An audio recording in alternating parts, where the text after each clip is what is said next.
Hello everyone, আসসালামু আলাইকুম। কেমন আছেন সবাই? আশা করি ভালো আছেন। তো বন্ধুরা, আজকে আমরা শিখব ওয়ার্ড কাকে বলে।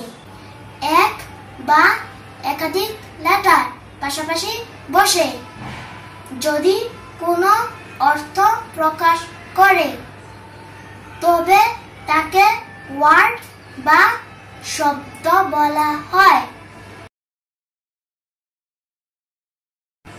For example, book, pen, man, cry, dry, try, eye, a, hat, good, bad, right, read, go, come, etc.